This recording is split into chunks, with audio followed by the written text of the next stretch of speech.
Shalom. Bwana Yesu asifiwe sana. Shalom, our viewers, our followers all over the world. It is another blessed and wonderful time that we have had the grace before the God of our Father to have this wonderful session. It is a wonderful short interview session with the prophet of God, our Father, Prophet Isaiah Nazi, the founder and overseer of Heaven Portal Ministries International, found in the heart of Tanzania, Dodoma, the capital city of Tanzania. Karibuni sana. Ni kipindi kitakuwa chema sana. Tutakwenda kufanya mahojiano mafupi na maelezo mafupi kutoka kwa nabii wa Bwana, baba yetu wa kiroho, nabii Isaiah Nazi, ambaye ni mwanzilishi na mwangalizi wa huduma ya Heaven Portal Ministries International. Karibu sana kwa kusikiliza, karibu sana kwa kujifunza, karibu sana kwa kuelewa na kupata maelekezo zaidi na maono zaidi na mafundisho pia zaidi yanayolenga huduma ya kinabii inayoitwa Heaven Portal Ministries International ambayo iko Dodoma. Baba yetu siku zote Bwana anatufundisha, hata kama tunafanya mahojiano ya kawaida, lakini endelea kutizama na usitoke ili upate pia kujifunza. Karibuni sana, and may the God of our Father bless you so much. Karibu sana and stay tuned. This is our very wonderful and blessed session. Before I continue, I would love to welcome my sister. You're welcome. Okay, thank you so much. Tuko hapa mbele yenu kama mlivyosikia, tuna mahojiano baadhi kwa ajili ya baba yetu ambaye ni nabii wa kanda ya kati.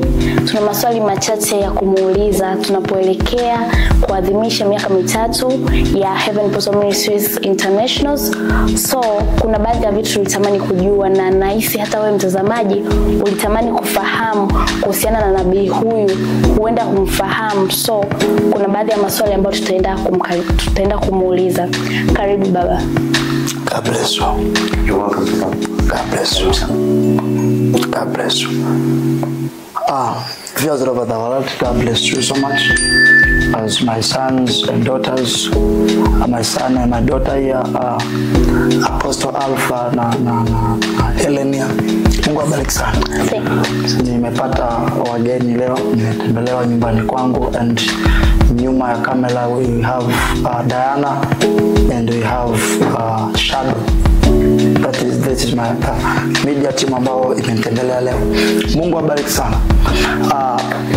I will not leo na sitojikita sana kwenye habari ya kiroho sana, kwa sababu when I go deep in the spirit nitapoteza watu. But today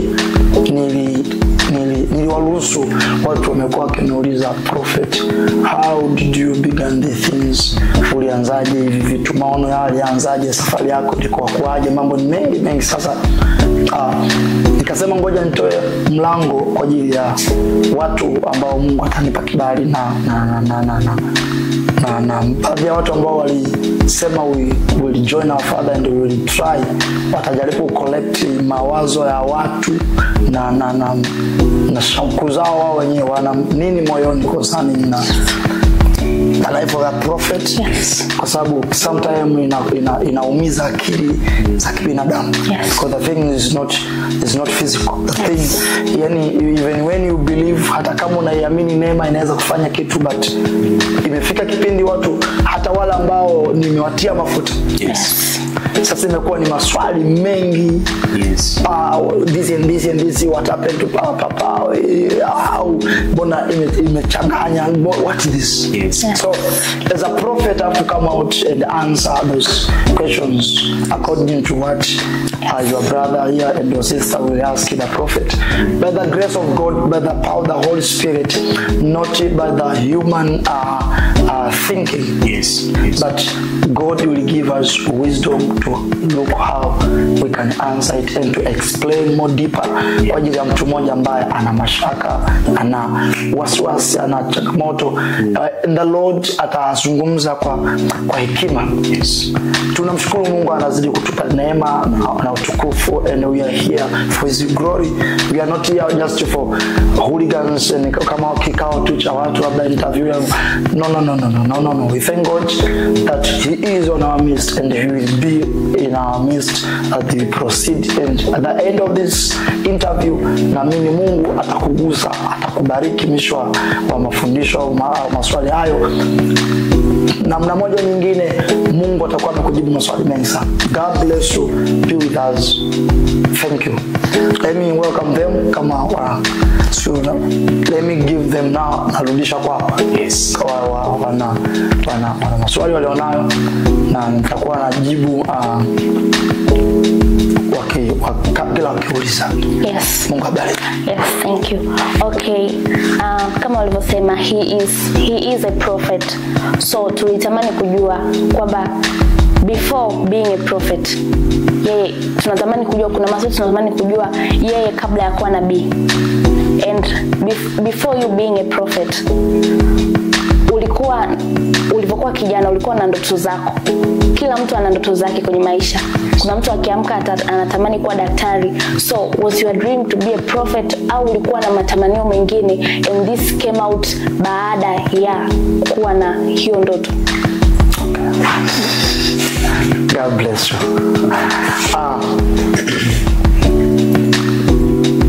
In my life, sikuwahi before. Yani nimelelewa kwenye familia ambayo haimjui Kristo. Nimetokea familia ambayo they are not deep in the spirit. Yes. Nimelelewa kwenye familia ambayo mimi ni mtu wa kwanza kuokoka. Yes. Na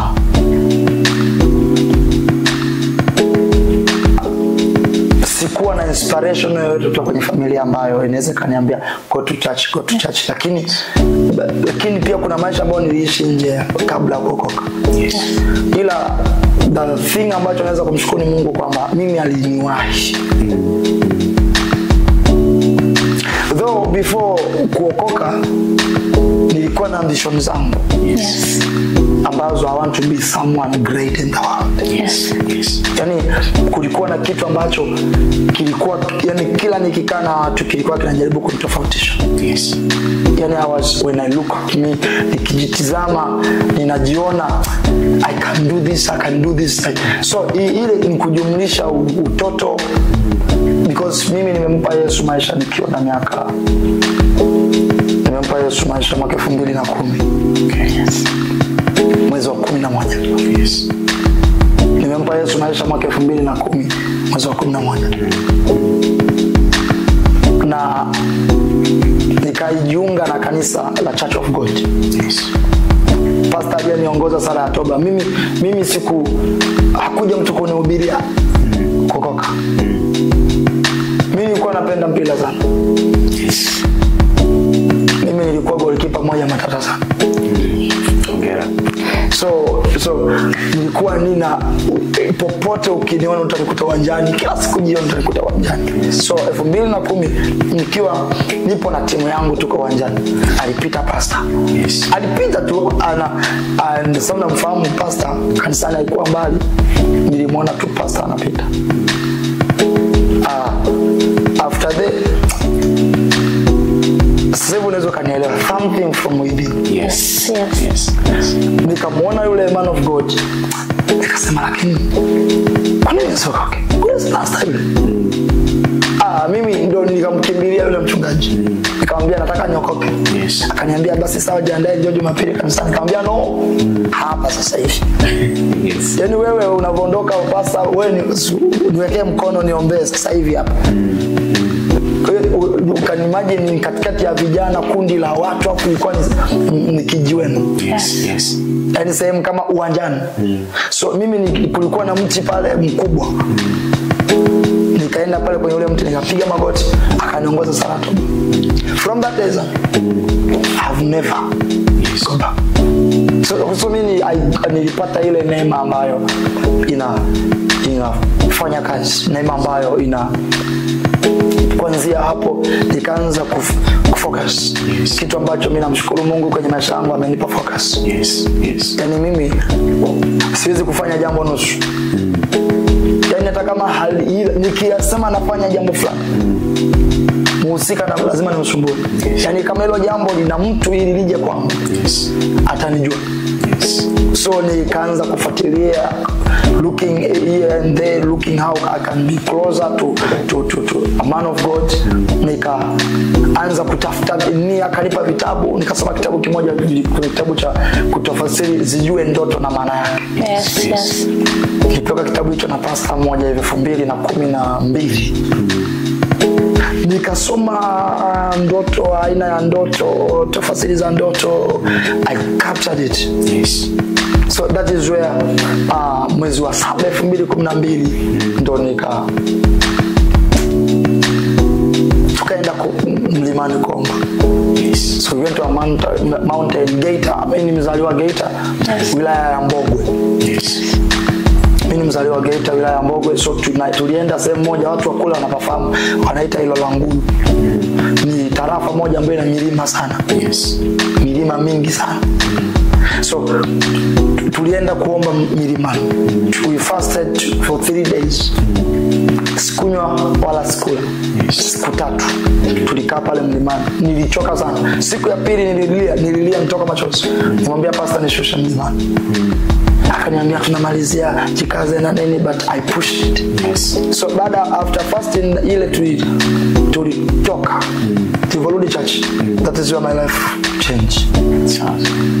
So from there ulisema kwamba familia yako ilikuwa sio watu wa Mungu. Kwa hiyo baada ya wewe kuanza maisha yako, kubadilisha maisha yako na kuweka kwa Mungu, familia yako ilikuonaje? Mtazamo wao ulikuwaje kwako? It was a difficult situation for me. And always I used to try to explain it to my people in church. It was a difficult because familia yangu ilikuamini katika Kristo. Kama ilikuamini katika Kristo, in Africa, viewers all over the world, there's no family that will rise without power. There is no man that is walking on earth empty without a backup of a spirit. So if there was no Jesus in my family, there was a devil. So mimi nikaanza kuwa kinyume na familia. Familia kwanza ilinitenga. Familia yangu ilinitenga kwa nilichokifanya. Kipindi hicho nilikuwa mwanafunzi wa sekondari. Familia yangu ilikataa. Because of that, familia ile ilikataa kunisomesha. And I remember that time nilikuwa naishi na mama na kaka zangu. So familia yangu ilisema kwa sababu wewe umechagua ulokole, so we will not participate in your studies. Otherwise, obey us, follow what we want, then tutakupeleka shule. That's why nikaongea siku moja kanisani kwangu kwamba mimi sikupelekwa na mzazi kwenda kuripoti shule. Kwa sababu tayari nilikuwa nishaokoka. So familia yangu ilikuwa kinyume sana na mimi. Nilikutana na changamoto in African family, especially kanda ile. Yani ninataka tuelewe, especially kanda ile. Mimi ni mtu ambaye nimelelewa kwenye familia ya kanda ya Ziwa. So kanda ya Ziwa ni kwamba wewe mtoto yeyote ambaye anakuzidi umri kakutangulia kuzaliwa, ana uwezo wa kutoka akaenda kukata fimbo akakuchapa fimbo kama babako. In Africa, in that side. So I encountered such of a lot. I passed a lot. I remember one day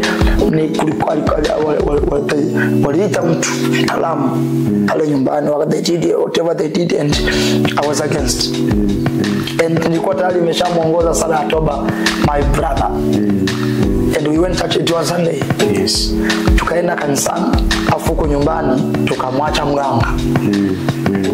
So tutakuwa tuenda mganga na watu wa familia. We went to church. When we back, we find mganga at home. So akatupa maelekezo mtakao mfanya hivi. I told them, to me, no. I honor you and my brother, I honor you mama, but for these things, for now, my life is belong to Jesus. That is where I will never forget that day. Sawa. Kada ziwa mnafahamu kuna kitu kinaitwa katani.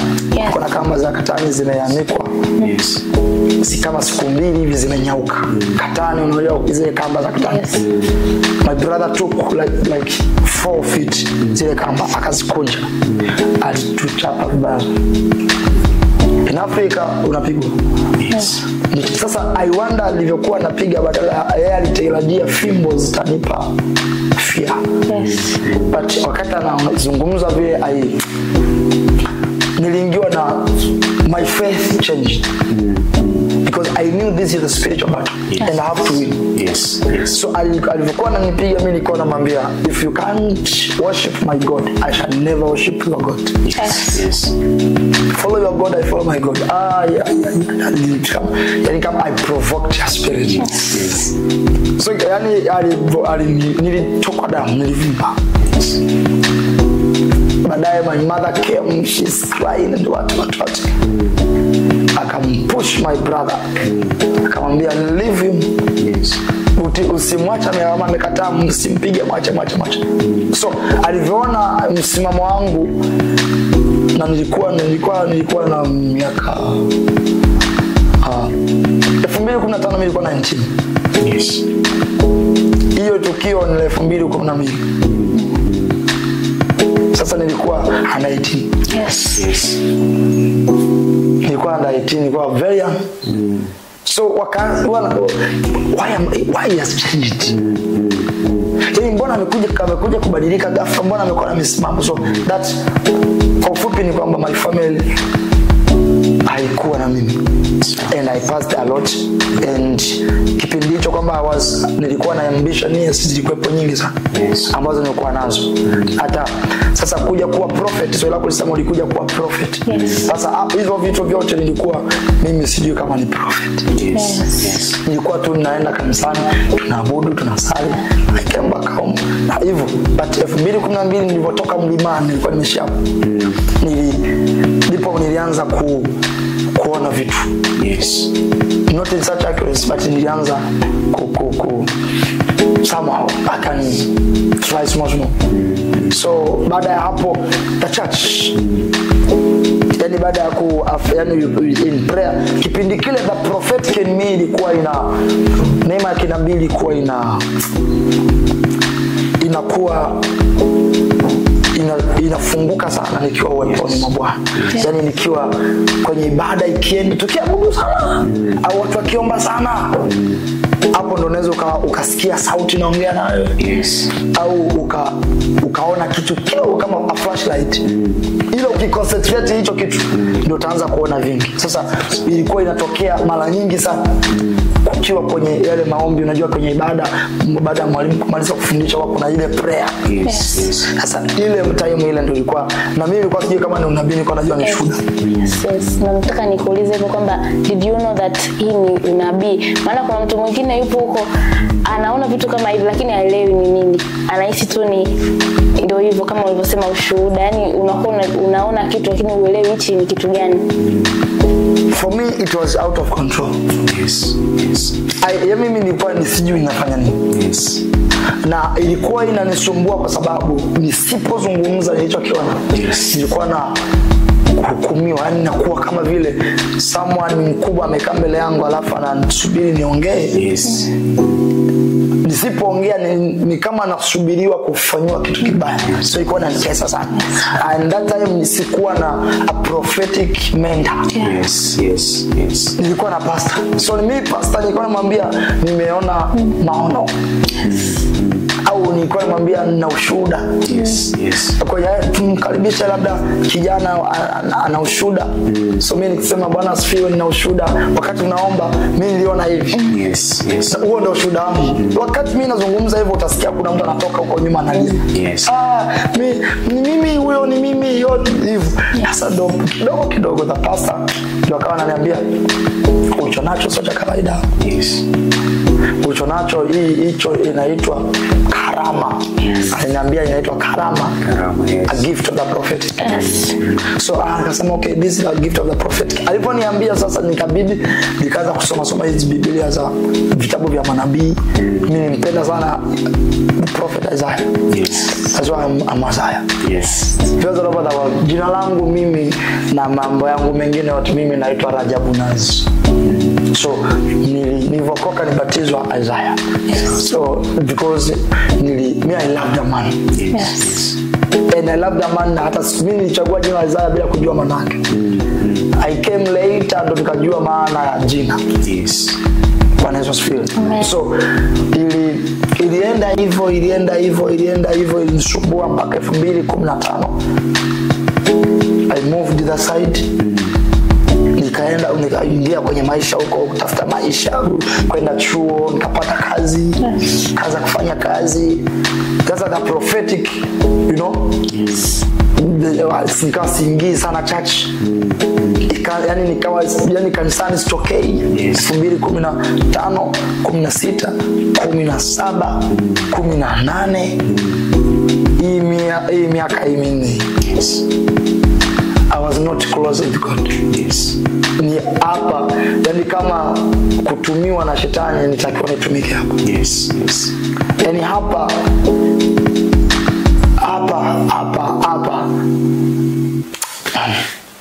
2015, 16, 17, 18 hapa. Yes. I did a lot of funny things. Yes. Yani is not such, but kwa level niliyotoka nayo nyumbani nikaingia huko duniani. Na nilipokuja kujikuta 2018 kuja kujigundua ni mtu ambaye nilikuwa mbaya. Yes. Yani siongelee mbaya kwamba labda niliua, nilianza kwa labda kwenda bar, kunywa pombe, sikunywa pombe. Kama pombe ningekunywa huko vioni huko. Yes. Sikunywa pombe. Sikufanya, but I was not close with God. Yes. Yes. So after that 2019. Yes. 2019, that is where Mungu akanikumbuka. Lakini alinikumbuka kwa kunitikisa. Na nilipotikiswa sikujua kama ida prophetic. Yes. Ni Mungu ananihitaji bado. So ikatokea changamoto ya maisha na nini ikanisababisha nijisogeze kwake. Sasa niliona hapa Starboy. Mimi I was a businessman. Mimi hata baada ya kupata kazi lengo langu ilikuwa sio ile kazi. Yes. Kaambia ulikuwa na ambition zako kabla prophetic. Yes. Mimi lengo langu my desire baada ya kupata kazi, hata kazi niliyoipata sikutaka, yani hiyo nilipata just koja nisogeze nayo. Yes. But my agenda mimi ilikuwa ni mtu ambaye amevaa combat lakini amevaa kipimo cha binadamu. Yes. That was my ambition, mimi niwe kama the soldier, askari ambaye daktari. Yes. That was my vision. Na nilipenda askari. Yes, kutaka interruption now. Uhalifu na inside want. I did not want it, but I wanted to. I will be a soldier, but in this categories. Yes. Being a doctor. When you're doctor, and that's one hiyo ilinisababisha kurudi shule. Ilisababisha kurudi shule. Mimi hiyo ilisababisha nirudi shule. Ilibidi mimi ilisababisha kwanza mimi nilikataa kusoma certificate. Kwa diploma ya daktari nilikataa. Yes. Nikasoma private candidate ya PCB. Hiyo hapo katikati hapo. So baada hapo nikasema now I'm going to university, nikachukue bachelor ya medicine. Yes. That is where the Lord this one. Kimbia. This one. Wakati ule lakini nilikuwa tayari nipo kazini. Yes. Nilikuwa nikifanya kazi. But that is how maisha sikujua mpaka ilivyokuja kutokea ama prophet. So I have ina swali moja dogo la ziada hapo. you've given us a background on how you were saved, how you entered kwenye ulokole, and ulikuwa kwenye age ambayo ni very demanding. Ulikuwa kwenye umri ambao una uhitaji mwingi sana, uhitaji wa kimwili, uhitaji wa kimaisha. Uliotoka tunafahamu kwamba kule watu wengi wana machua kwenye maisha wakiwa kwenye umri mdogo, na pia hata kuingia kwenye system za maisha ya ndoa na vitu kama hivyo mara nyingi wanaenda wakiwa, especially vijana, wakiwa bado wana umri mdogo. Wewe ilipokutokea kwamba ukataka kwenda na Mungu, neema ya Mungu ikakutokea ukiwa uwanjani ukicheza mpira, ukamwona mtumishi wa Mungu ukaenda kutaka kuokoka. Now the peer pressure, the friends, the social life na watu uliokuwa nao, ukitoa familia, maana ulitokea upande wa challenges ulizopata kwenye familia, tukija kwenye the social life, the peer pressure, the friends na vitu kama hivyo, ulipata pressure gani na kulikuwa kuna vitu gani ambavyo ulihisi labda umevipoteza after knowing and submitting to Christ? Okay, God bless you. Viewers all over the world, you want to sikiliza. Let me answer this question. Yes. You see, in life there is grace. Yes. That I can't forget in my life. I am a man that especially don't have friends.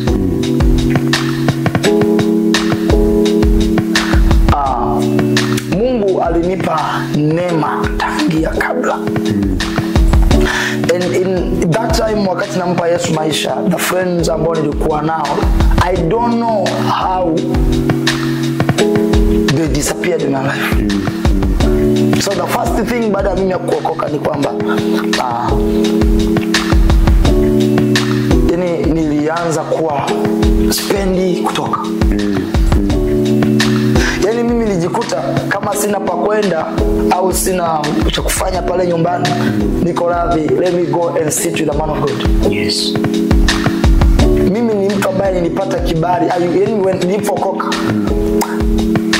the speed in me. Yes. I am a man of speed. Yes. The speed in mimi nikifanya jambo sipende kufanya, you know. Yeah, I do it. Yes. Then that is Isaiah. Then Isaiah, your prophet, akiengage kwenye jambo fulani, even when aliyeni engage alikuwa anafanya kidogo, when I came, I will push him. Yes. Yes. So mimi baada ya kuokoka,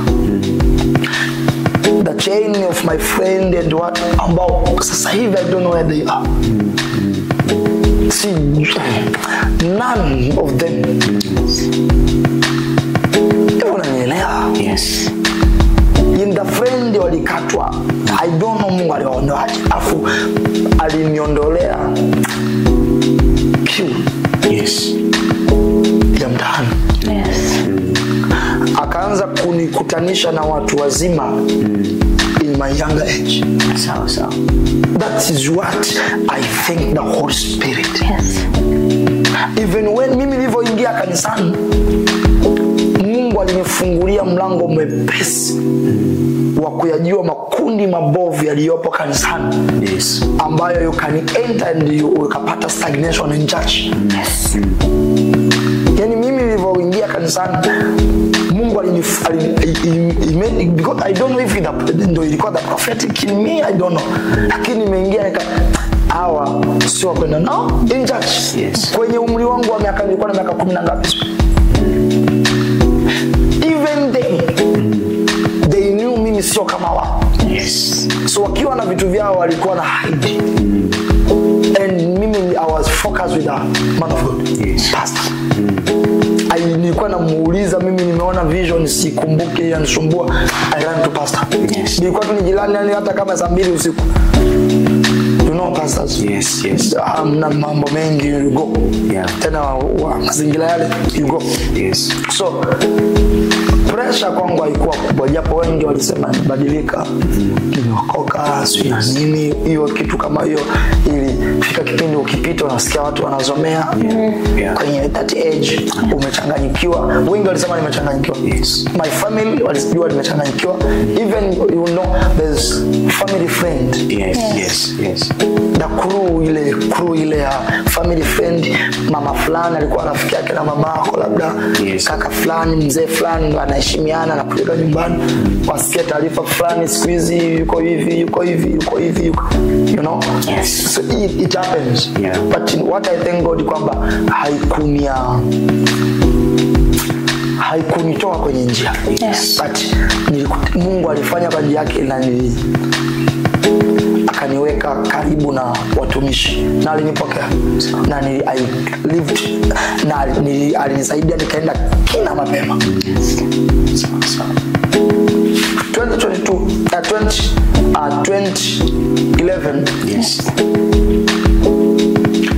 2012 mimi I was able to cast out a demon.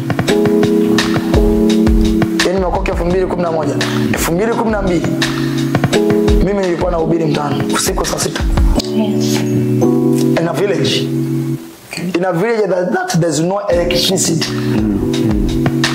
Me and some of my friends therefore, so Mungu alinipa kwa marafiki wengine sasa kupande ile. Yes. So mimi na marafiki zangu ilikuwa after service Jumapili baada ya ibada inaisha saa 11, tuko na ibada mbili. Baada ya ibada ya saa 11 tunasema leo tutamtembelea mpendwa fulani. Na mpendwa fulani tutaenda pale nyumbani, tutamshukuru Mungu.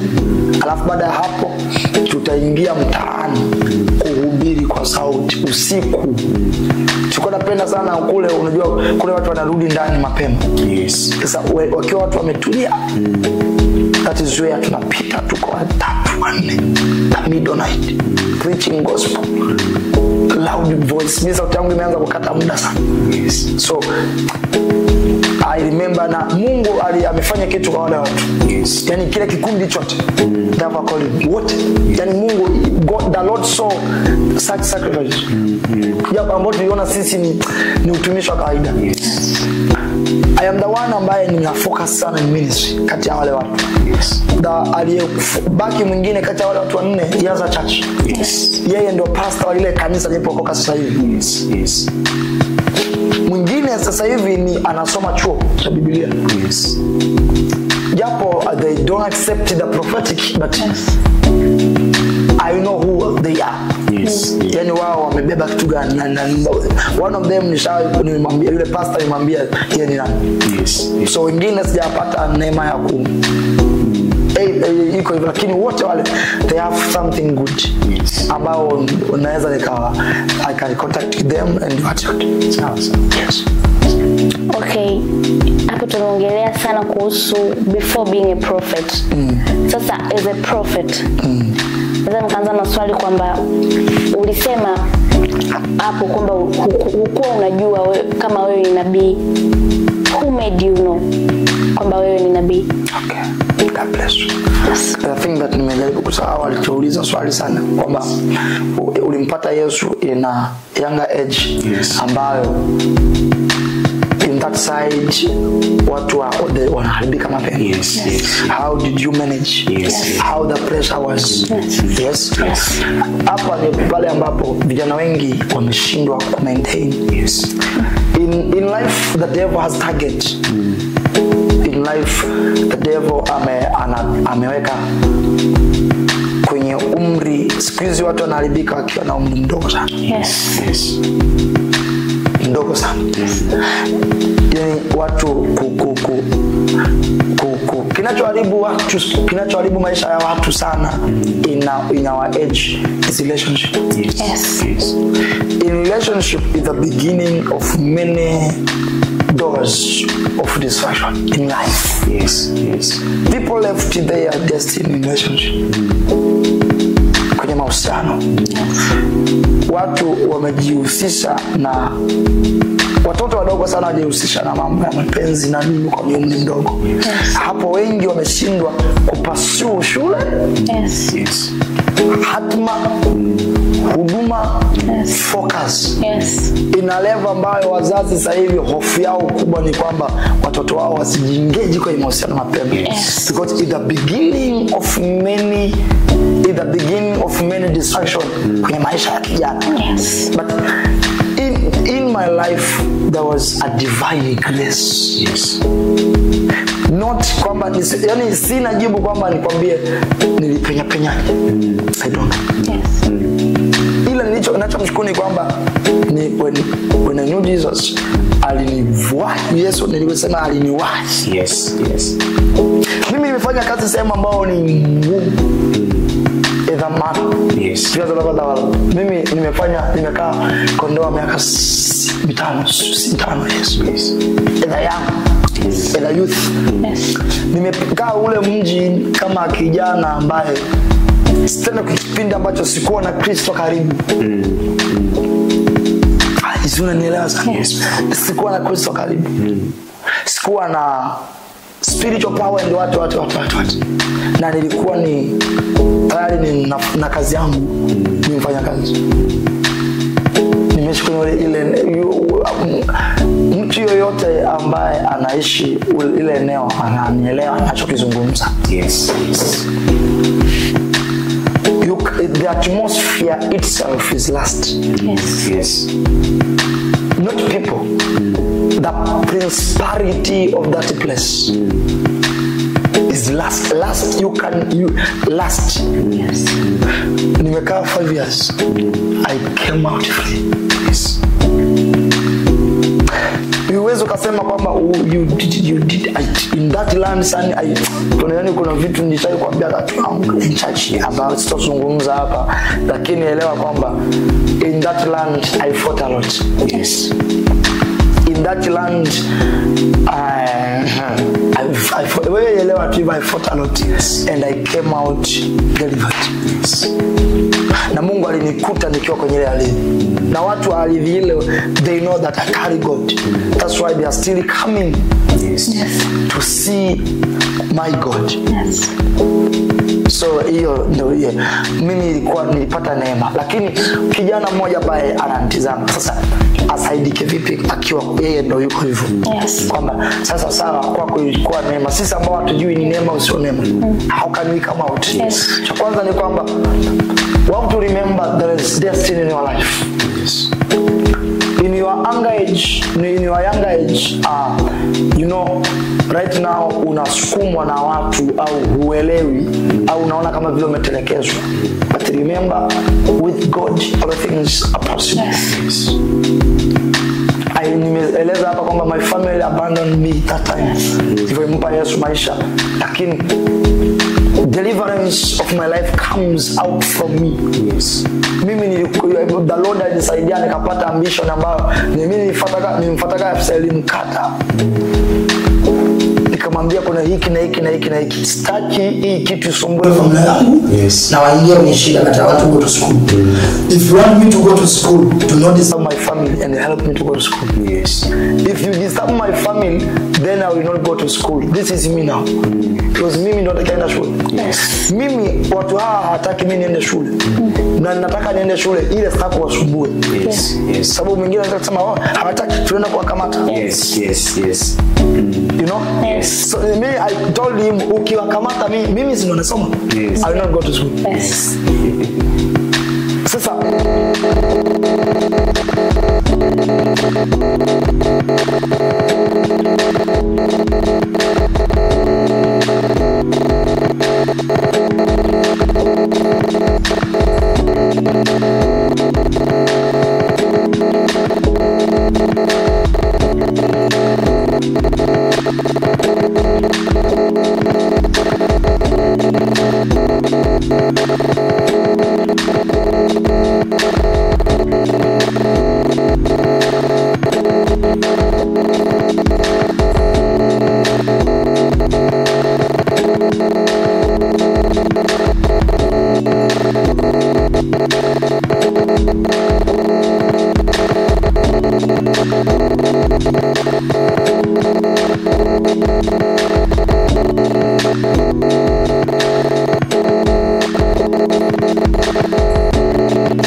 Nikakuta mtu anaangalia clip YouTube.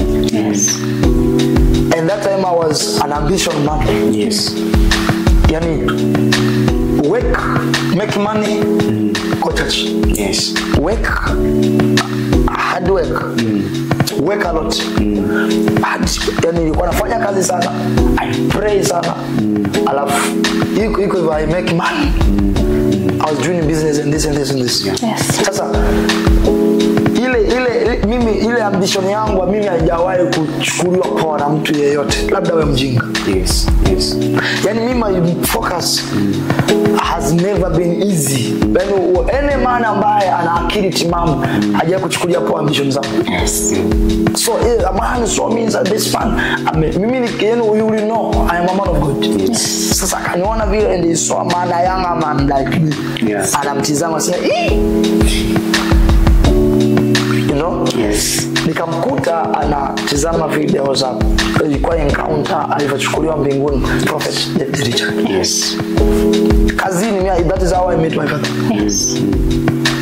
He told me, kuna msikilize huyu atakusaidia, ana kitu kizuri na ni kijana kama wewe, mimi ananibariki sana. Okay, don't worry. Kachukua jina lake niliandika kwenye karatasi. Yes. Jina account yake. Nikaenda kazini. At that time I was already watching men of God, pastors, prophets. At that time. Yes. And one of the man I was watching Apostle Mtalemo. So I saw the man and I go and prophesy. Nikasema, this is deep. Nilikutana tu kupenda the way he deliver the message. How yani mimi nilikuwa nikiona ile kitu. Nilikuwa nawaza how inawezaje kuwa. So kaanza kumfuatilia mtu. When I looked at him, I watched a man, I tokea to love a man. Yes. He inspired me. I saw me in him. Yes. And nikaanza kujiuliza how it is possible. He is a younger man like me. He do something that I said one day I will visit him. Yes.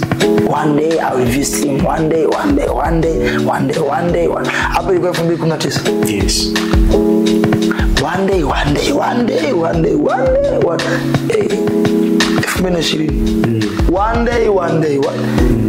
2021. Yes. One day I might. So alipokuwa namsikiliza, that one day is fun. Yes. You know, kuna mtu mmoja anaamini one day, you know, yes. One day, yes. Haijagi hiyo siku. Yes. That one day thing. That one is demonic. And that one has a lot of delay. So that one day thing. Kuna siku I had a vision. Yes. I saw that man in my vision. Let me say a dream. Yes. Mtu anisimchanganye. Yes. Yes. Nikaota ndoto.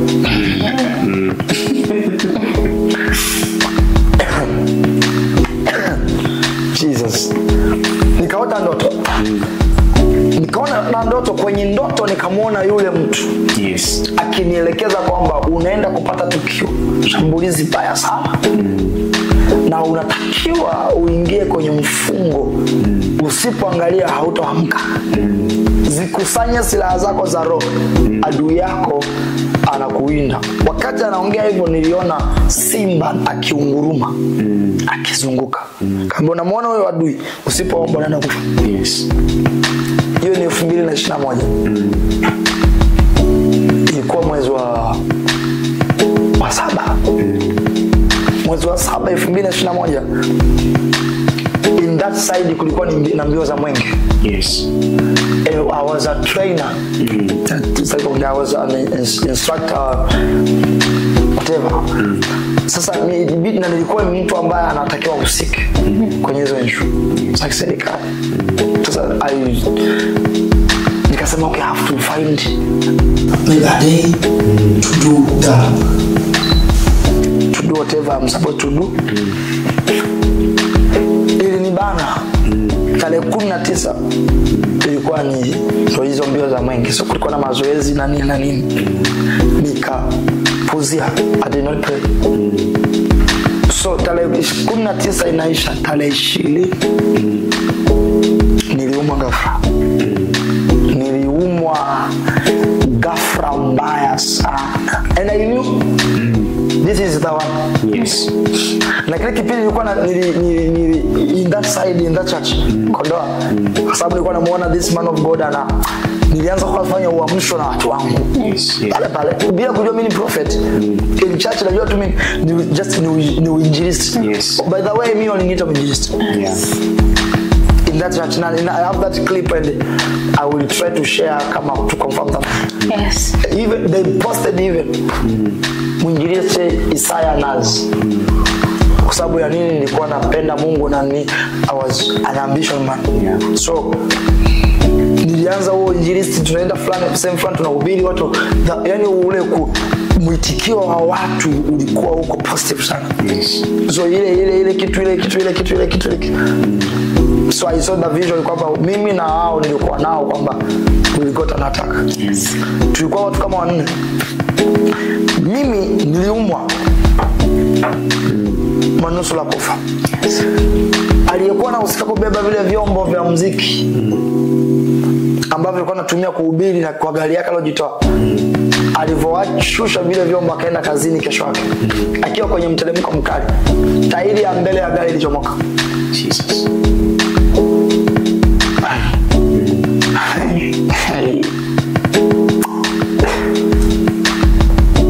Akiwa kwenye gari Town Ice, gari ikaingia mtaloni, ikaenda kusomeshwa na mti.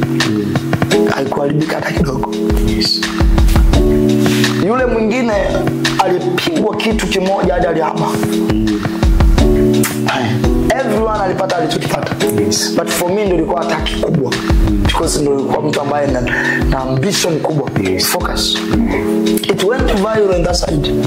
So after that nikakumbuka, but the man told me, nikamwambia Mungu, mimi nikipona nitaenda kumwona mtu aliyetokea akaniambia. Yes. Kama ameniambia jambo hili ambalo linakuja kutokea. And this man of God ambaye niko naye hakuniambia yatakayotokea. Yes. Mtu ambaye hajawahi kuniombea, kuniwekea mkono, amenitokea kwenye maono na akaniambia huyu anaweza kuwa na mambo yangu fulani ambayo yatamsaidia zaidi. So takiwa nifunge safari niende. Yani nimekuja kutoka kwenye ile hali tarehe 24 mwezi wa 9 2021. Yes. I went to see the man in Dar es Salaam. Ilikuwa ni Kilimani, Dar es Salaam. I went there. Mimi nilienda kwa shida zangu, aniambia nilivyoumwa, uchumi wangu unaendaje, maisha yangu yataenda vipi. Mita mahali nakutana na mtu ananitaki mimi, and he told me, you are a prophet. Prophet? He told me, you are a prophet of God. You are like me. When you come from here, go and open ministry. Where? How? In my entire life.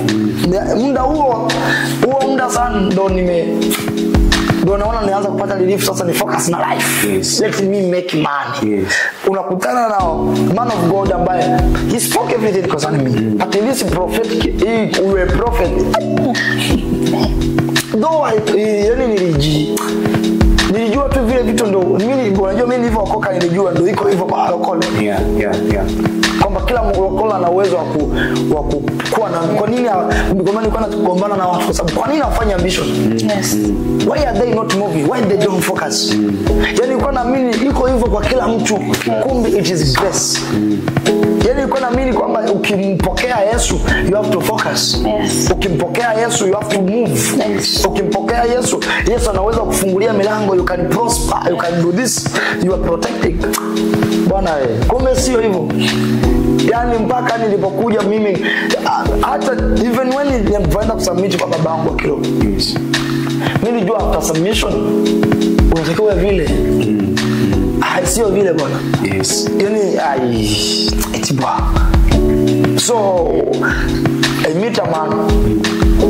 His name is Prophet David Richard. He became my father. He told me you have to open the ministry. Kumbuka muda huo na ambition zangu za maisha, kazi, familia, ndugu ni. Yani nikawa ndo nimeenda kutonesha kidonda. Yani nikawa ndo kabisa yani bora ningekufa. Akaniambia kutoka hapa kafungue kanisa hata chini ya mti. Chini ya mti unajua. So kati ya vitu ambavyo mimi kwa mimi siamini katika kushindwa. So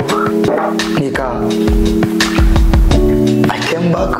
When I came back, I tried. It was difficult. Yes. But I knew I'm a prophet. Yes. But even though he told me I'm a prophet, I wanted to prove things. Yes. Yani kitu gani yeye kimemfanya mpaka niambie mimi ni prophet? Kwani na jana kwaje? So nikaingia kwenye kipengele kingine. Yes. Cha kujua how prophets look like. Yes. How prophets lives. How prophet yani ikabidi sasa nianze to learn how yani ikabidi yani hainisumbua sana. Yani kuna kipindi kuna kitu nataka kukijua lakini mimi najua manabii wanajua. Kuna kitu nataka kuona najua manabii wanaona. Kuna kitu najua. Sasa mbona kwangu ni ngumu? Yes. Ilinisumbua sana. 2000 na ngapi 21 ilinisumbua sana. Ila later ndo kidogo nikaanza kilichonisaidia mimi kufocus in the prophetic baada ya macho yangu kuanza kufunguka. Yes. Ile nikaanza kuprove kidogo lakini mimi mpaka nafungua huduma mpaka yani mimi mpaka na unakumbuka ile encounter yangu baba nimeenda kwa baba ananiambia the name of your angel. Yes. Ananiambia you are a prophet of God, no doubt. Yes. He was prophesying. Yes. Yani mimi nilikuwa nimeshafungua kanisa na bado siamini kama ni prophet. Yes. Nilikuwa bado na ile ilikuwa inasababisha niweze kufocus to find it out. Yani mimi unaelewa kwa sababu nilikuwa na doubt.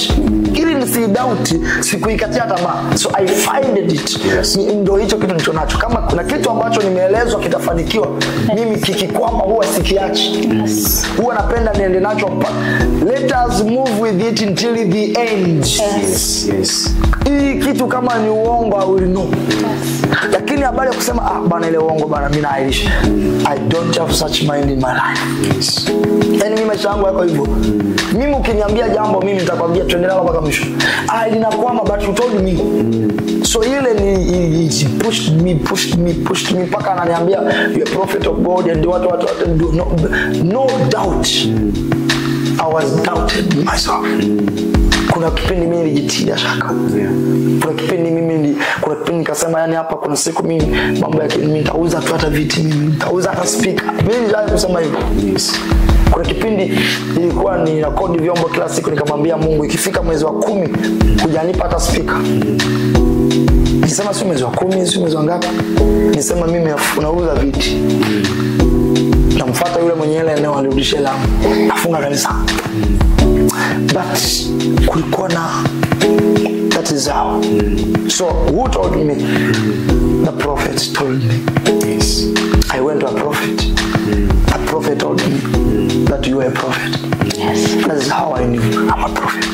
Yes. So umesema kwamba hivyo ndio ulivyojua kwamba wewe ni nabii. Na umesema pia kuhusiana na kufocus. Unahisi ni nini ambacho kinawafanya watu wasifocus? Licha ya kuwa wewe ulikuwa nyuma ya mentor wako ambaye ulimtizama na ndio mtu aliyekuelekeza mpaka ukawa na hiyo focus. Unahisi kwa nini mtu anakuwa nyuma ya mtu ambaye anaweza kumuelekeza vitu vizuri lakini still yet anashindwa kufocus?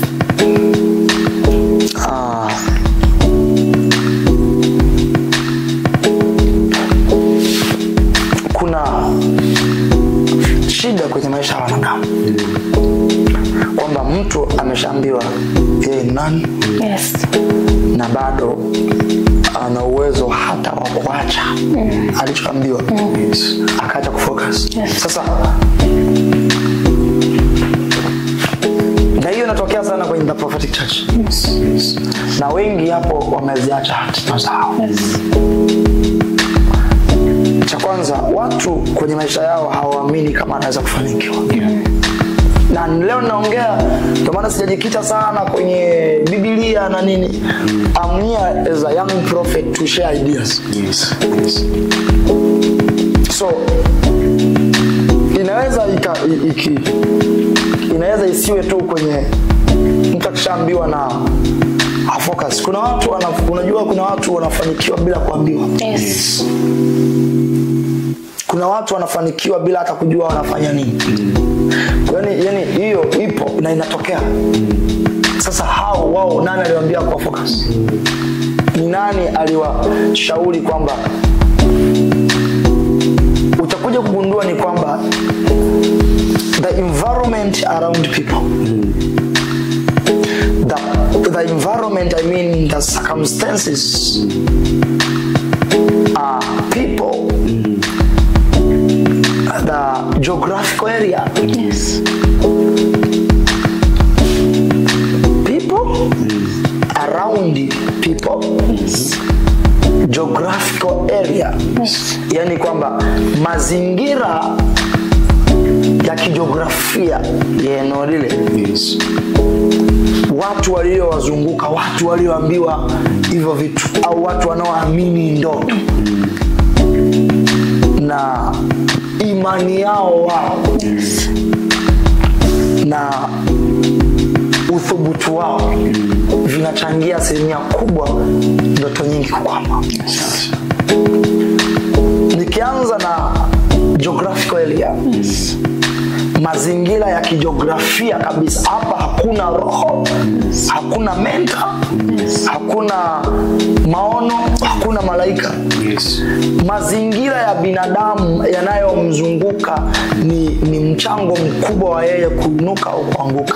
Yes. Yes. Hauwezi hata siku moja ukawa unataka kuchimba madini na uko eneo la kisiwa. Yes. So kama wewe una ndoto ya kuja kuwa mchimba madini kwa Tanzania, nikikuona Chunya nitakuelewa.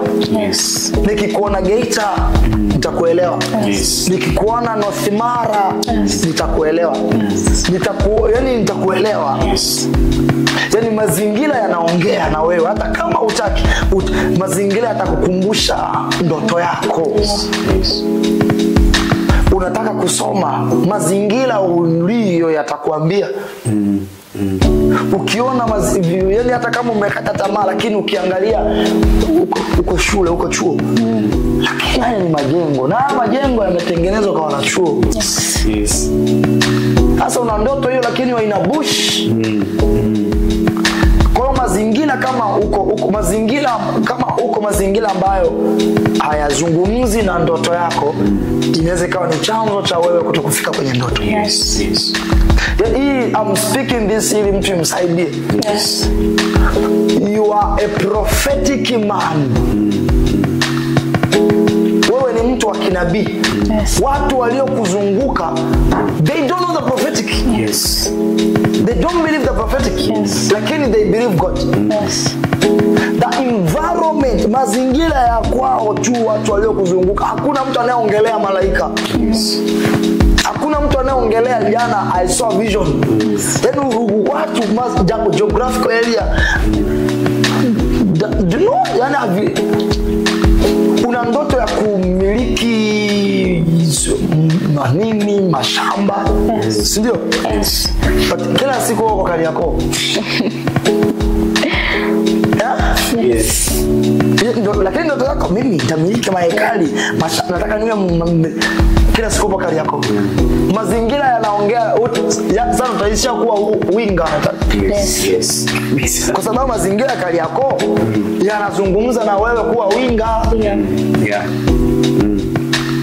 Kwa ndoto yako itakufa. Utahamia kwenye winga kwa sababu mazingira geographical. Iko hivyo.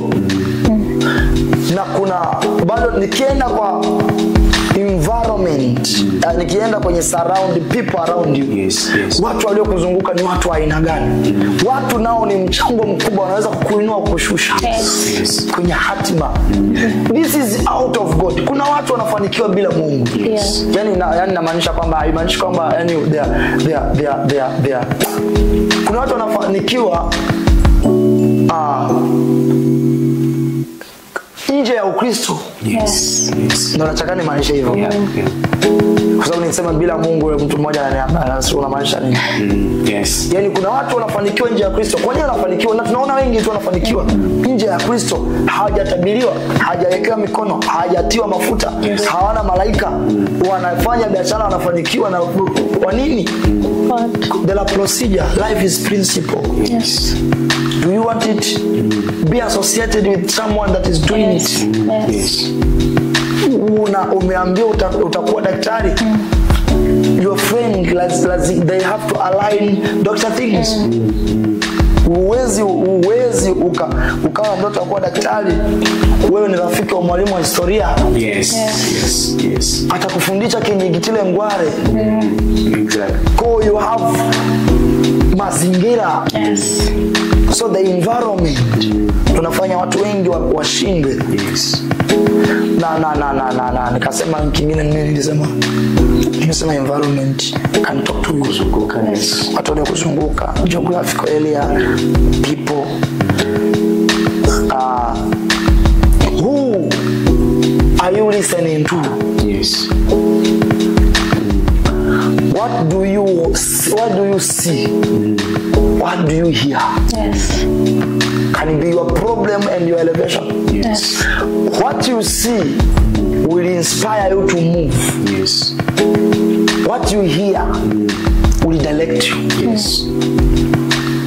Unachokitizama kitakupa mwanga wa kwenda mbele zaidi, kwa sababu ndio hicho ambacho nakiomba kila siku na kitafuta kila siku. Yes.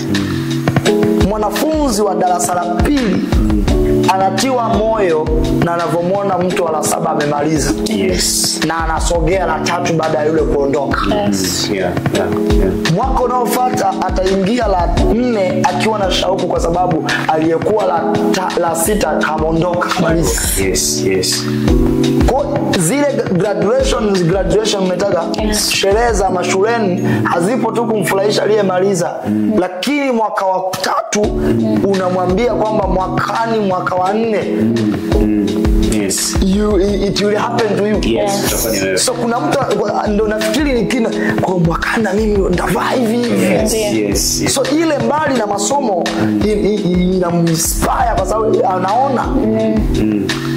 Wengi sasa hivi vijana wengi wanatamani kuwa men of God in this generation. Yes. Hata wengine sio tu kwa sababu kwa sababu unajua ile bachelor sio lile job. Yes. Ila kuna mtu atabidi asome kwa sababu ya job. Yes. So job will be like a hook. Yes. So unanielewa? Lakini mchezo mzima sio lile job. So job atalivaa, atalitamana alivae. Lakini ndoto yake sio job. Yes. Kwa mfano in my life, people people now they desire me the way I live. Yes. Watu ningekuwa kama prophet Isaiah, niwe mtumishi wa Mungu, young men of God sasa hivi they are inspired. Yes. Niwe kama prophet David Richard. Vile niwe vile unaona a prophet is blessed na maisha yake na nini. Mchezo sio ile kitu, lakini ile kitu inakuleta. Yes. So unaanza kupenda, unajikuta unaanza kupass will be willing to pass through processes. Yes. So mazingira yaliyokuzunguka yatakuvuta, yatakufanya. Yaani usikae na marafiki wasiowaza makuu. Yes. Hata kama unaanza makuu utawaza yaliyo chini. So badili marafiki, watu waliokuzunguka. Unachokitazama kwenye TV yako, kwenye simu yako, ukiingia Insta. Wewe ni mtu wa kuangalia tu mama udaku. Leo kuna kitu gani? You cannot go anywhere. Yes. Lakini kuna biashara fulani nimeona hapa. Watu wanatangaza real estate huko mtandaoni. Fikiria na wewe biashara yako uanze kuipush vile. Kusponsor ni how much? Yes. Hatima zinakuwa. That is how you can change. You can become. So mimi I changed in the people around me. Nilibadili marafiki. Yes. Ilo penda usipende ukitaka kubadilika kwenye maisha kuwa tofauti na watu waliokuzunguka. Yes. Alpha, kataa ukubali ili uwe tajiri. Yes. Lazima rafiki yako asiwe kipato sawa na wewe. Yes. Narudia tena Dota, ubadilike kimaisha. Yes. Hakikisha marafiki zako wawe watu ambao wanakuzidi kiwango kimaisha. Akili, mtizamo, focus, ambition. Ili wakuvute, kubali kuvutwa. Yes. Usiwe na kiburi kwamba unanipelekesha, kubali kupelekeshwa kwa sababu unabadili daraja unalotoka. Yes. Ukiwa na marafiki ambao wewe ndo don. Unajua kwa nini sipendi sana kukaa na watu wangu? Kwa sababu when I meet alikuwa ananiambia papa ni dangerous. Baba watupasua kichwa mzee yani hata tunataka kuchanganyikiwa yani you know why I run away from it. Yes. Yani nikiwa Dodoma I used to yani na kama mwenyewe muda mrefu. Kwa sababu gani? The people in my church, mimi natakiwa niwe kinara wa kuwavuta. Yes. So nikisema mimi najifungia na nyie hapa watoto wangu, I will be like you. Yes. I know the formula. Kwa mimi na focus na mzee wangu. In ministry, in life, kwenye biashara, mimi kula nisongea. Kwa sababu I know the formula. So mtu nikirudi mimi kama mimi nikiwa watu wao walionizunguka hawapo, mtu anasema that's why yule ni hatari. Yes. But the secret ni kwamba mazingira. That's why ilibidi nianze kusafiri physically. Yes. The cycle of a man, it represents who he will become. Yes. The environment around a man, it can reflect his future. Yes. The mind, ubongo unaanza kubadilika kwa kusikia na kuona. Ndivyo mtu anaenda kufanya. Sawa. Ukianza kubadilisha mazingira ya Dodoma ukaanza kwenda Dar es Salaam, miji mingine, utarudi kama ulikuwa mfanya biashara wa hapo, utaanza kufanya biashara kama watu Arusha. Yes. So wewe utakuja na idea ambayo itakuwa mpya. Yes. So you will be the pioneer. Yes. If you are the pioneer, people will learn from you. So we will have followers. Yes. Always ukiwa na followers, you will try to become more better. Yes. According to the speed of your followers. Yes. Iko hivyo. Sasa hiyo watu hapo hawajui. Yes. Men of God, who inspires you in ministry? Who is your role model? In business, shuleni, kazini, nani kama watu wanafanya tu kazi. Unafanya tu kazi. Yes. Who inspire you to do that work? Umesoma geology. Yes. Who inspire you in geology? What is your ambition in geologist? Yani wewe anayekuvuta kwenye geologist, who inspired you? Uko a man geologist, who do you want to become? Yes. Now you want to become like this. Now, who can take you there? Yes. Yes. Who can make you there? Yes. Have you seen someone? No. If no, find prayer. By praying, traveling, kwenye kusafiri, kuomba na utulivu, someone will stand and will see an inspiration. Ukimwona mtu akuvuta, make sure by fire, by force, by sacrifice, by money, by time, make sure anakukubali. Yes. Because that is how God lift men. Mungu ataka kuinua. Mungu alimchukua in the Bible. Mungu alimchukua Ibrahim. Yes. Akamtupa Misri. Ibrahim ni mgeni Misri. Lakini lengo la Mungu alitaka Ibrahim na Sara, fanyeni lolote mpaka Farao awakubali na kuwapa utajiri. Mimi Mungu naondoka. Sara ataenda kama sacrifice akaolewe, mimi sijui. Yes. Hakikisheni chakula mnakula kutoka kwa Farao. Akiwagundua nyinyi wakimbiza wanyime chakula, is up to you. Ila mimi nimewaweka kwa Farao. Is you. Mungu anachukua watu anawatupa mahali. Sasa wewe usifikiri Mungu atakwambia kaongea naye sasa hivi. No. Yes. Your mind. Sijui kama ninazungumza. Yes, yes. Mungu akubariki. So, Amen. Before you continue, baba nina swali hapo. I have an additional question. Umeshare na sisi namna gani kwenye ile the main question kwamba how did you meet your spiritual father and namna gani ulikuwa anointed kwamba you are a prophet. Ulisema the first encounter you had with your spiritual father ulimuona kwenye simu kupitia social media ambayo ni YouTube. Yes. That is how you saw the man. Yes. And that is how you saw yourself in him. Na ukafanya intervention ya kwenda kumfuata physically. So tunafahamu sasa hivi we are marking 3 years of Heaven Portal Ministries International. Na tumekuwa sasa hivi tumefanya development nyingi kwenye upande wa social media. Na hata hii ni mojawapo ya intervention ya development ya social media kwa sababu tunawafikia watu wengi zaidi. What can you advise, especially younger generation of men of God, Yes.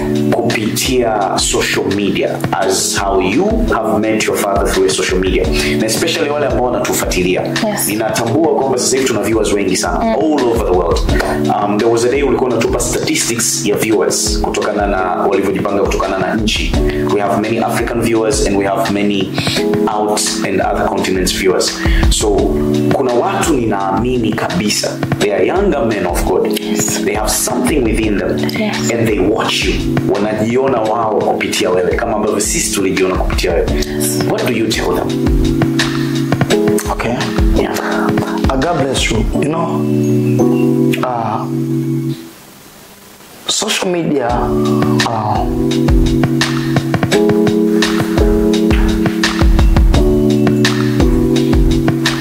it is very good for a man of God anajielewa. Yes. There are bads and there are goods on the social media. Yes. Cha kwanza ni kwamba mtu for younger men of God, this is for men of God. Yeah. Yeah. You're a man of God. Before ujaanza huduma, who do you want to become in the kingdom of God? How far do you want to go? Yes. And the gospel that you carry in Christ, how far will you want to go or to be? Yes.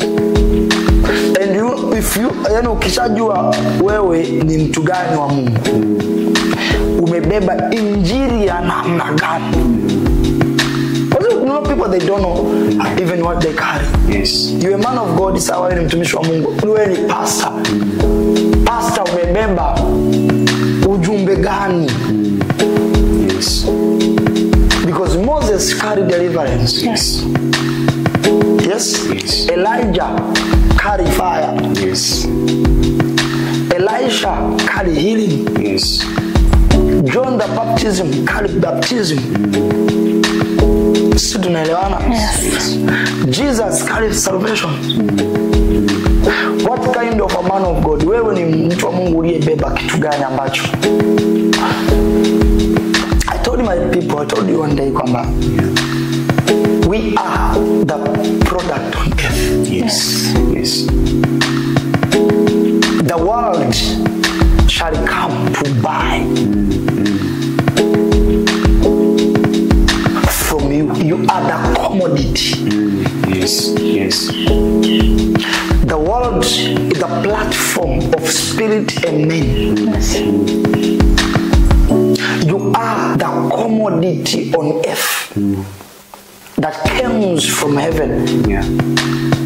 The more people buy it, men and spirit, the more they spend your commodity. Yes.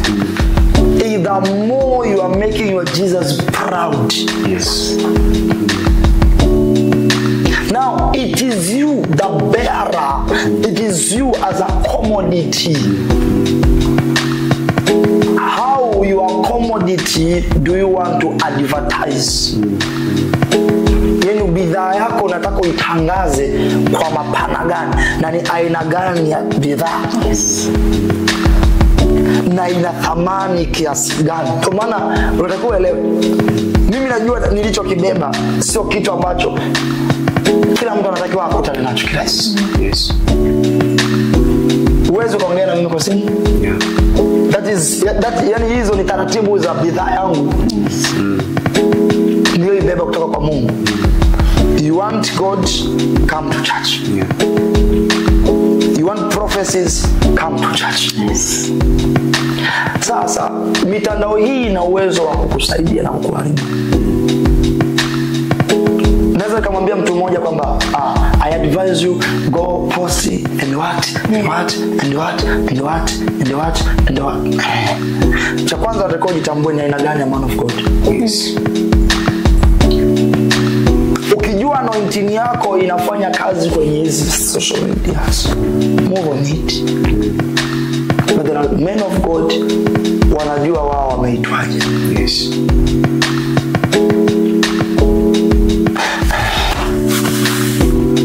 It is dangerous sana wewe kama ni mtumishi wa Mungu ananitazama sasa hivi, ni mtumishi ambaye anaongoza kanisa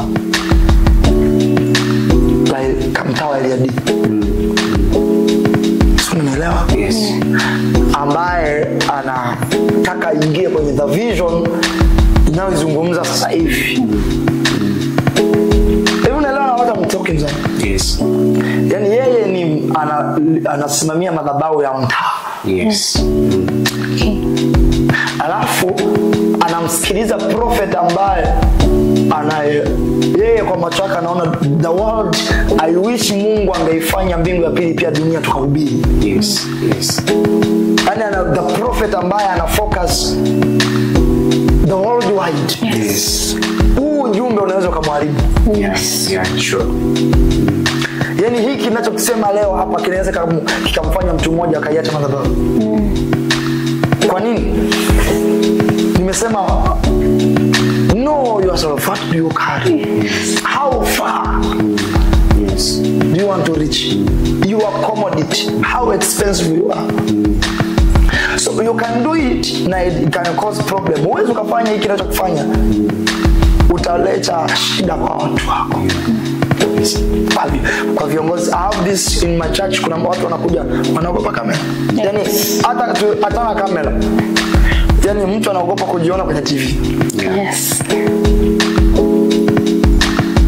Unaelewa? Yes. Hii ndo kanisa la Kristo Afrika. Yes. Tanzania. Yani mtu anakuja anajifunika kitambaa asionekane. Will you go out? Will you face the world? No. You fear camera. Wewe utakuja kuhojiwa na vyombo vya habari vya kimataifa kwa ulichokibeba. Sometimes I look at people.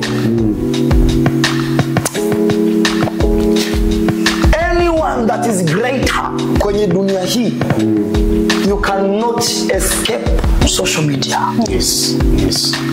Any usipo jitangaza, waandishi wa habari they will find you. Yes.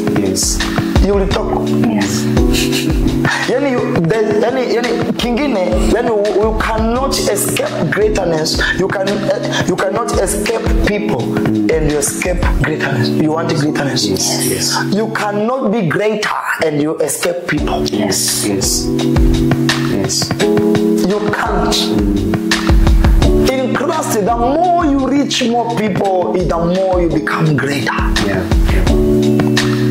The more you carry more souls, the more you become greater. Yeah. As on social media, you cannot escape. So, you're a younger man of God.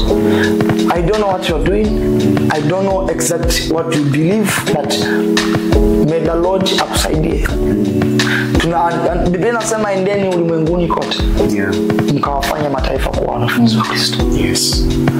Na wewe kwa umri wako wa maisha hauna visa ya kuingia Marekani kwa sababu tu ambazo zimetokea. Even America naona wakibani visa. Some of African countries. Sasa nao ulikuwa na ambition, mimi I want to be a man of God. It is an ambition in Christ. It is a vision. So mazingira tuna watu walio kuzunguka ushazuiwa tayari. Alafu kuna watu wana akili tofauti na mtazamo tofauti. Wao kishafika to they will come. And we had you a man of God. What do you have? Are you expecting to do? Yeah. Well, will you go utaongea na nani? So I advise them that Roho Mungu awaongoze na wajue walichokibeba. Lakini sehemu nyingine ambayo unaweza ukasolve au ukaokoa nafsi kupitia social media, because I got my spiritual father, I find my spiritual father through social media. Yes. You are listening this message because of social media. Yeah. If it's not social media, mimi hizi habari ningeweza kushare nazo na watu naokutana nao tu. Yes. But now you're receiving this because of social media. As a man of God, think twice concerning this what I'm telling you. You have to focus and you know how can you solve it, and you have to focus on it. Kuna nafsi nyingi sana kwenye mitandao because the devil now anaharibu watu kupitia social media. Yes. Watu wanaibiwa nyota kupitia mitandao ya kijamii. But there's no man of God those that in social media. Yeah. So we have to, hii nitafundisha siku nyingine ambayo hapa I don't want to provoke the prophet. Yes.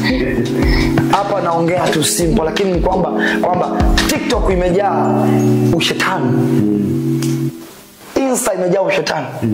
But ni kama pastors, kuna nilienda kunyoa saloni moja nikakutana na mshirika mmoja anasema pastor wao amewaambia ni marufuku kutumia simu kwa sababu ni ya shetani. Kasema ungekuwa kanisani kwangu hiyo siku ningepiga kofi la shavu. Anasema kwa sababu kule kwenye mitandao kuna picha za uchi, kuna michanzo, unaweza ukachati na mtu ukatenda dhambi. Nikasema are you weak like that? Yes. Je, Mungu wenu ni dhaifu anayeweza kushindwa na picha ya utupu mtandaoni?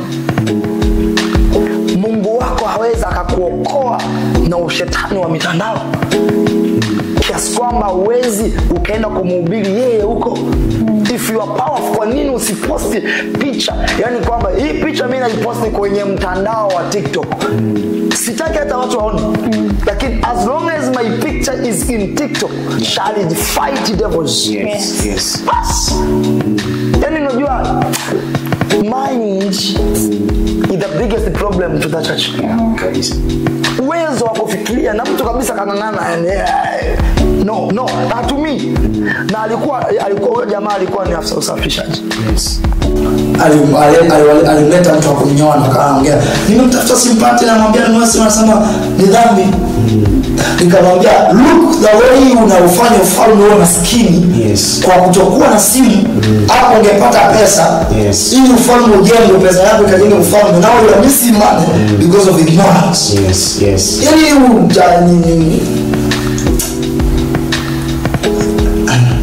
So me advise you, tumia akili na usitumie kwa ulimbuke. Yes. So watu wengine sasa hivi social media prophets. Yes. Ni manabii wa social media. wako, they don't have an altar, they don't have a church.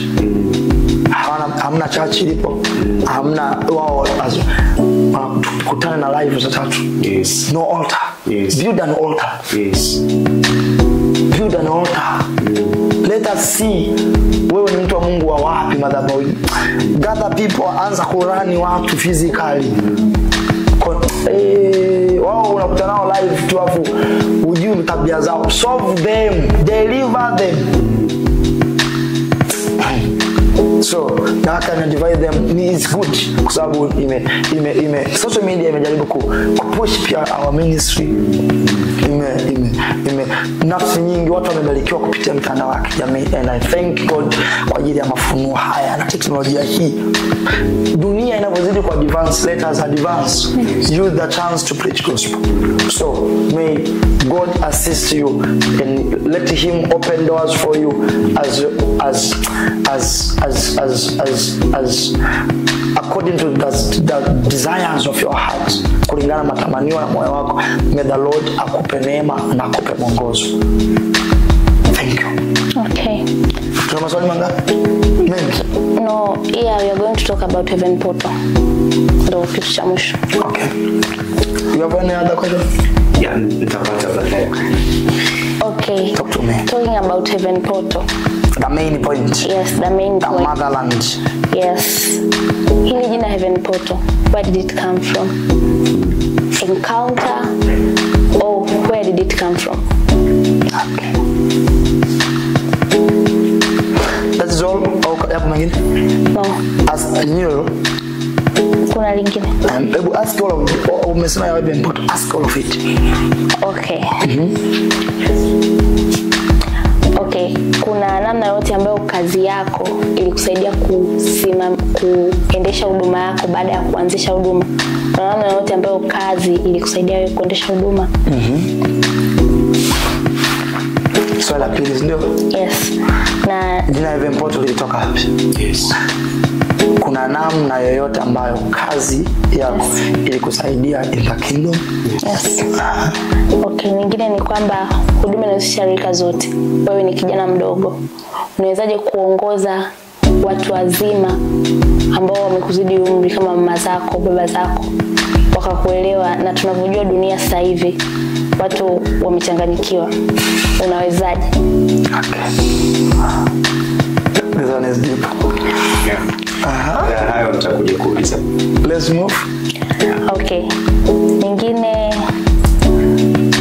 watu wanaamini kwamba njia ya Mungu ni ndefu. Na ndio maana wengi wanatumia njia za giza. Imekuwaje kwako wewe, tukiangalia the speed that you have, na tukiangalia ni miaka 3 na hamna mtu ambaye anaweza akakaa kwa kiza kile akasema miaka 3 umeweza kufanikishaje hili kwa kupitia njia ya Mungu ambayo watu wengi wanaamini kwamba ni ndefu? Nijibu mpaka hapo. Yes. So, yes. Kwanza Heaven Portal, this Heaven Portal hii kitu itoka hapo. Yes. Because of time na nitajibu kwa ufupi. Yes. Heaven Portal I was given by heaven. This is not a human mind. This is not Isaiah brain. This is not a human thinking. This is not an imagination. Yes. This one, it comes from heaven. Yes. How?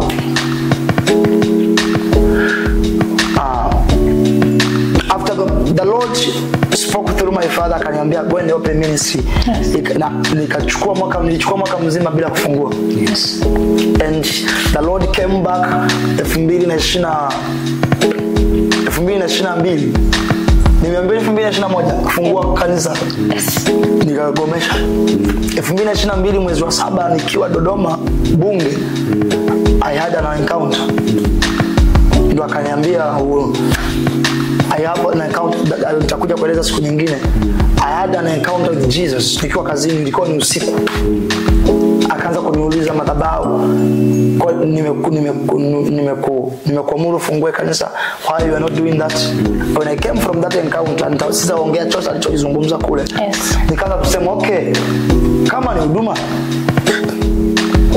na kanisa gani nafungua, au ni ministry ya my father, but I'm in Dodoma. My father in Dodoma has a branch. Yes. Na kama ingekuwa ni branch angeniambia, ikabidi nipige simu kuuliza sasa mimi niliambiwa hivi na hivi, sasa mimi na branch na nene, and they told me when you hear, remember that when I kuambia you are like me, you are a prophet, go and open the ministry, go and open the ministry hata chini ya mti. Ambia bro, that God that spoke to the prophet, let him speak to you concerning the name of the ministry. Yes. Yes. Aliponiambia hivyo yenda nina fast 6 weeks of prayer. Wiki 6 ya maombi. In those weeks I had a lot of encounters. And one day among those 6 weeks, I was caught up in the realms of the spirit. When I was caught up in the realm of the spirit, I saw an old man in a vision of the Lord. Katika maono ya Bwana nilimwona mtu mzee. Nilipomwona mtu mzee alinishika mkono. Alipomtizama kwenye maono aliniambia mimi naitwa Yakobo. The Jacob of the Bible. When I saw that man, he told me we have to go somewhere. Aliponiambia we have to go somewhere, we started to go back in time. Yes. And we went to a place. In a place. And he spoke to me and said, here is where I encountered God. Here is where the Lord entered covenant with me. The Lord sent me from heaven so that he may enter covenant with you. Because your ministry has aligning with my covenant in the spirit. Yes, yes. You have to open Heaven Portal Ministry International. And your ministry will call Heaven Portal. Because that is where I find heaven portals. Yes. That is where I saw heaven, and the ladder that I saw in the vision shall be your covenant whatever you go. Yes. That is where I came from the vision, and I came from the vision. I took a Bible, I found that scripture, and I find that scripture exactly like an encounter. Yes. I came from that encounter. I entered the prayer. When I entered prayer, I saw the light, the white ladder. Nikaiona ile ngazi nyeupe ya Yakobo that I saw in the vision. Everywhere when I saw the ladder, I remember God is reminding me something concerning the covenant. Yes, yes. So from that day, nikaanza kuona kumbe these things are serious. Kwa natembea na ngazi ya Yakobo popote pale. Yeah. That is how Heaven Portal. Yes. La pili ulisema how? Kazi. Yeah. Yes, of course it helped me because wakati Mungu ananiuliza hivyo, I have some money. Ambayo hela hiyo ilitumika kulipa rent. Nilianza huduma, nika fix vitu, nitengeneza program ile. So kazi ilinisaidia kwa ajili ya mwanzo, na always mimi langu yote ya kazini ilikuwa inaisha kwenye huduma. Yaani mimi mshahara wangu ulikuwa unaisha kwenye huduma. Na ilimenisaidia sana kwa ajili ya kupata muda, kwa sababu kumbuka kufanya kazi uko na huduma. Yes. How will you attend services? And by the way, I have never missed a single service because of career. Yes, yes. Sijawahi kukosa ibada kwa sababu ya kazi. So, angalia hizo movement. Kama sikuwepo, sasa jiulize ni kitu gani kinifanya niwepo kazini na kazini sana. So somehow Mungu alinisaidia kwenye hilo. So kazi ilinisaidia. The manner of my career pushed me on that side. Yes. Okay, hapo naweza nikaweka swali moja. Kuna kipindi ambao uliachana na kazi ukaendelea na huduma. In that part I will not speak much. Yes. Because of my security and for the government. Yes. And for those people ambao kuna watu ambao wana huduma and wanashindwa kuelewa kwamba afanye kazi huko aendelee na huduma au afanyeje. Yani kuna mwingine anaacha kufanya kazi, anapata mawazo kwamba ni atapata wapi hela kuendeleza huduma. Okay. Hiyo shida ilinisumbua mimi. You are a man of God. You cannot serve two masters. You cannot serve two masters. It is a difficult message, but that is how it is. You cannot serve two masters. In my beginning days of my ministry, I thought, because I touch a little money from my career, because through that money, ministry will grow. Yes. And many people ambao ni men of God ambao wanataka naongelea men of God ambao wananjaa wanataka kuinuka kihuduma, wanafikiria vyanzo vyao vya mapato kama men of God ndio vitakavyosimama kuinua huduma zao, which is wrong. I am a man of God now with 3 years of consistent fire. Yes. And consistent speed. I understand and I know it. Sam. Yes.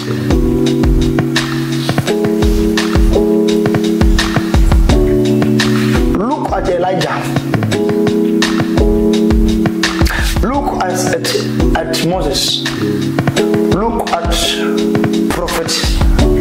Senior Prophet TB Joshua. Yeah. Look at Prophet Angel. Look at Prophet Bushiri. Look at Prophet Branson. Yes. Look at Prophet David Richard. Look at me. Ask them where their money was used to push and rise their ministry.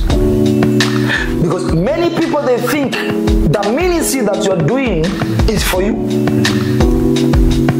And you can sustain the ministry of God. I want you to hear me and hear me clear. Watu wote waliokuja kanisani wakiamini pesa zao zitatajirisha kanisa, waliondolewa makanisani. Yes. Waliishia vita na watumishi wa Mungu.